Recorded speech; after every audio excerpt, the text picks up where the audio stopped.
The Digital Asset Anti-Money Laundering Act announced yesterday is a direct attack on our freedom and our language.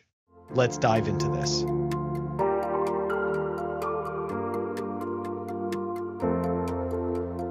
Shout out to No Bullshit Bitcoin. They definitely put out some of the best Bitcoin only signal, and they've got a Twitter account and a Telegram. We're going to list it in this clip so people can go and follow them if you aren't already aware of them. Anyways, let's dive into the story. The Digital Asset Anti-Money Laundering Act announced today, which this was yesterday in the US Senate, requires devs to register identity and obtain a license, censor and surveil users, bans privacy tools. So look, to make it simple, they threw everything but the kitchen sink into this bill to figure out what they can get to stick.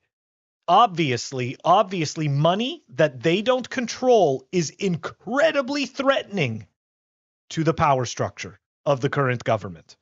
Okay. And don't get me wrong, this is a direct result. This is exactly what happens when you offer mediocre to poor services at a very high cost. And then you have the audacity to go and print more money and make all of your constituents even poorer. And then you try to frame it like it's for our safety and it's to keep the markets regulated, right? Keep people honest, right? This keeps people honest.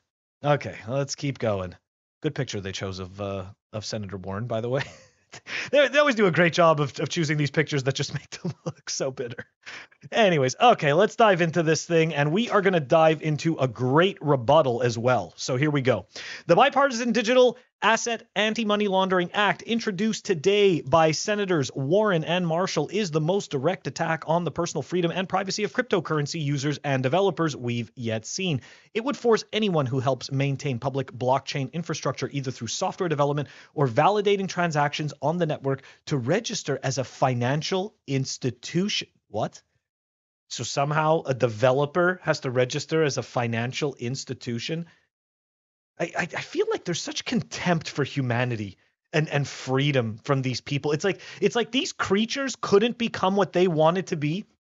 So they're so bitter and so disillusioned that they want to punish the rest of humanity. Anyways, let's continue on. So here we go. As FIs, they would be obligated to identify and record the personal information of every person who uses their software or sends transactions over their internet-connected computers. Develop risk-calibrated AML programs that block persons from using their software or network throughput if they suspect those people are moving funds related to crime, and file reports about their users without a warrant, government request, or probable cause as the trigger. In other words, everything is subject to censorship. Everyone is subject to being blocked. There just needs to be some unmeasurable degree of certainty that you may or may not be committing a crime.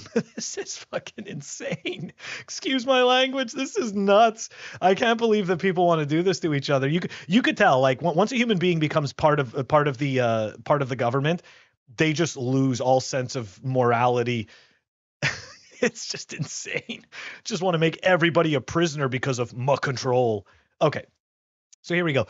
Every FI, financial institution, including traditional FIs like banks, custodial crypto FIs, and these newly classified crypto infrastructure FIs, would be banned from making any transactions involving privacy tools, Tornado Cash, or similar privacy software, or privacy-preserving cryptocurrencies such as Zcash and Monero, irrespective of any evidence of criminality related to those transactions. So I'm just going to put this out there right now, people.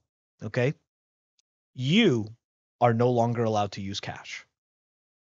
That's pretty much what they're saying. Because so what's gonna happen then? So there's gonna be rules for thee and not for me, right? That's pretty much it. There's gonna be rules for crypto, but not rules for something else, right? Not rules for cash. So cash you're able to hand to anybody for any service. That's perfectly fine. But if you go and decide to use these services, there are different rules. And now you have to register as a financial institution. So does every single person who hold cash, are they registered as a financial institution? I don't think so. This is nuts. This is contempt for humanity. This is contempt for freedom. And this is psychotic. Lucky for us, we're Bitcoiners. And lucky for us, there is Bitcoin. So we are going to dive right into some rebuttals to this absolute bullshit. Let's go. First, we're going to start off with Lynn Alden's take. I appreciate this. The bill would make writing open source code for wallets or running open source nodes something that only money services businesses can do.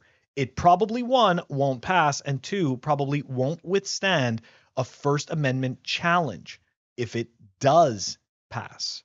Nonetheless, it's an important signal. When it comes to financial privacy in particular, there have been various actions this year that show the "and then they fight you" stage is occurring. And of course, we've, as Bitcoiners, we've been covering the "and then they fight you" stage every step of the way. We're going to move over to an amazing thread by David Zell, okay, fellow Bitcoiner, and he breaks down the argument for why Elizabeth Warren and Senator Marshall are both completely wrong. Elizabeth Warren is wrong. Bitcoin doesn't undermine America's national security. It spreads freedom and human rights. Here's an excerpt of a letter at BTCpolicy.org sent the Treasury Department explaining why.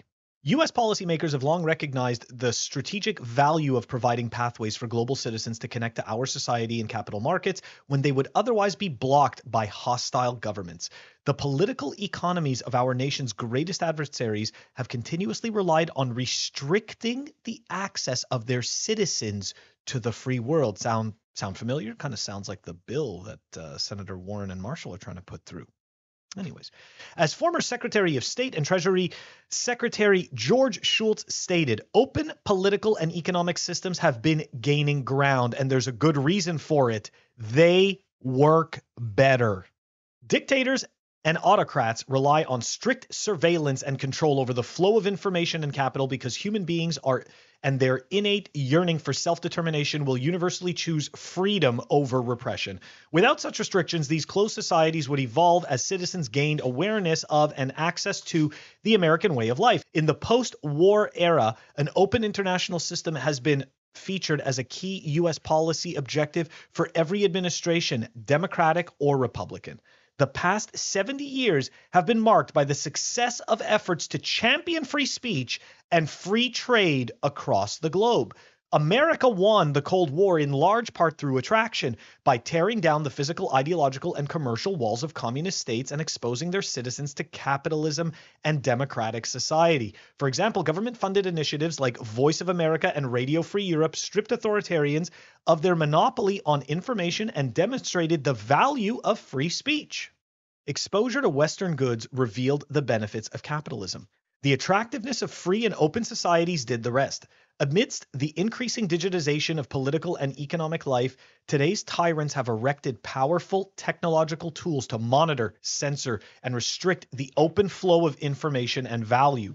To win, America must continue its tradition of promoting even more powerful technologies that render the closed systems of our adversaries impotent. Part 2. The American legacy of strong encryption. The Tor network, short for the Onion Router, enables anyone to communicate over the internet anonymously. Since its public release in 2003, individuals have used Tor for both legitimate and illicit activities. Tor offers unrestricted communication and connection for salutary purposes. For example, to domestic violence victims, foreign dissidents, whistleblowers, and the intelligence agencies of our allies. It also is available to foreign adversaries and criminal actors. Enabled by strong encryption, Tor is a powerful technology that greatly diminishes the U.S. government's ability to monitor or block the open flow of information. And I just want to point out, any government's ability to monitor or block the open flow of information. It doesn't make a difference which government is being a tyrant. It doesn't make a difference which party stands for tyranny. Okay? This is all a show. Government always wants power. Government always wants control. Government always needs to be able to monitor. Despite this, Tor was born out of the United States Naval Research Laboratory, open source to the world by U.S. intelligence agencies, and continues to receive most of its funding from the U.S. government.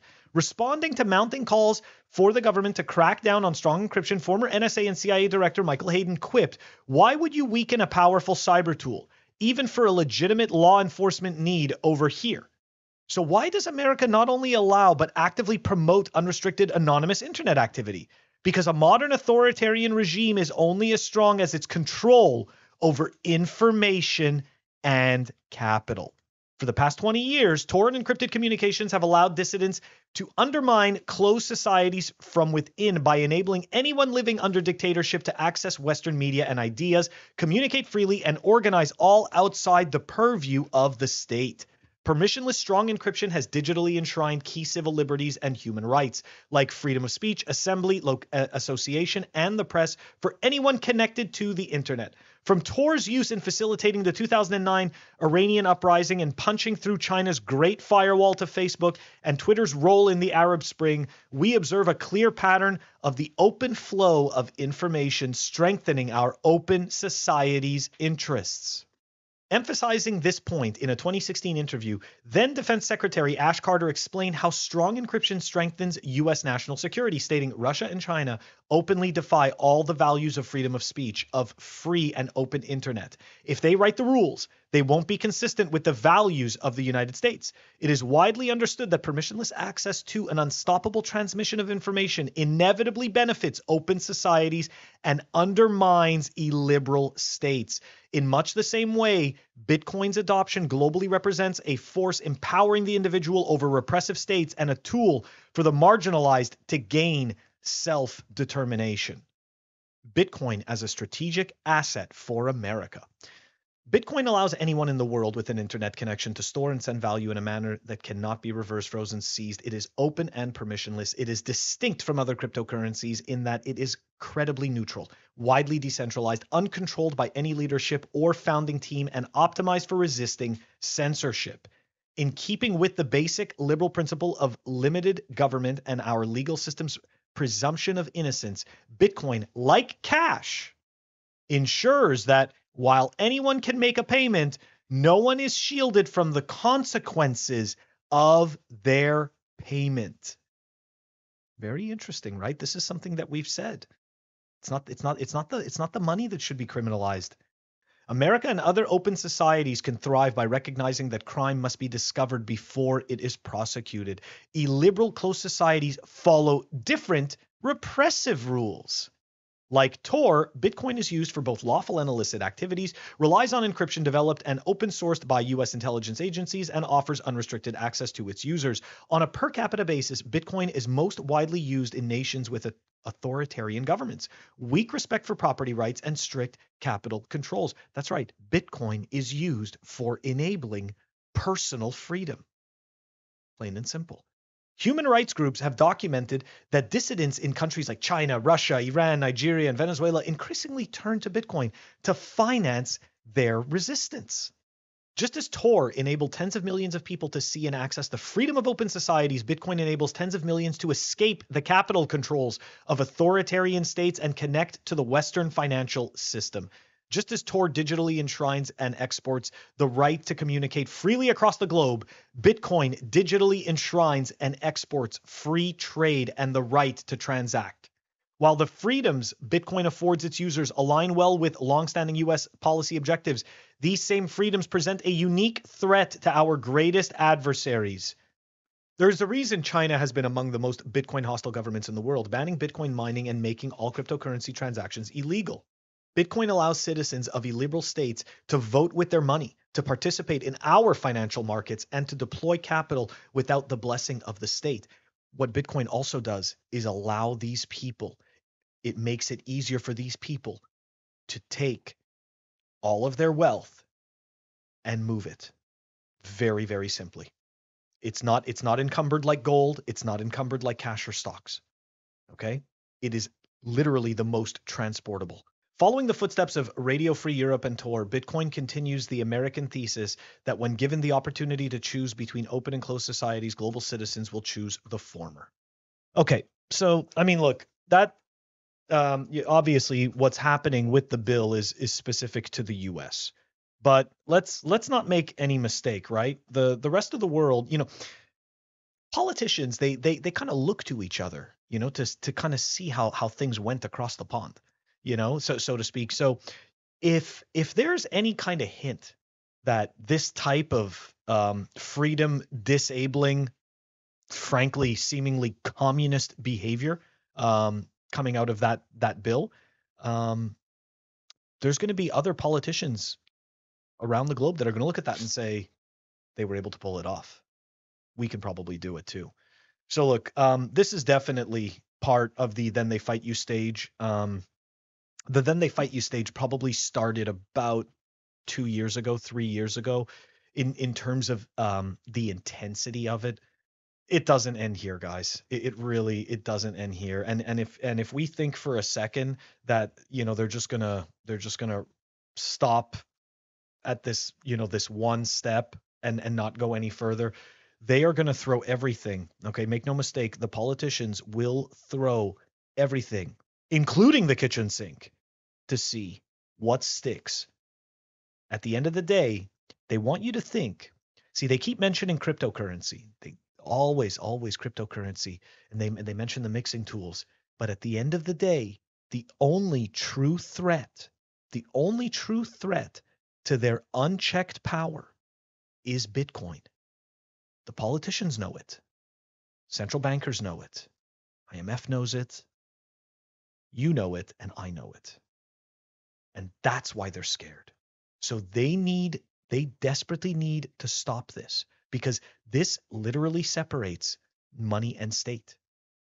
They have without the ability to print money, they have very little control over what you can and can't do. So they desperately need you to believe that Bitcoin is a threat to your national security. Cryptocurrencies are a threat to your national security. These laws that they are trying to pass are a threat to something much, much more important. They're a threat to our personal freedom. They're a threat to the way that we store our time value. We never get the time that we give back, ever. Why would we give a small psychotic group of people the right to mess with the value of that time whenever they see fit? This is an attack on personal freedom. The politicians are attacking personal freedom through Bitcoin. We can't let them win.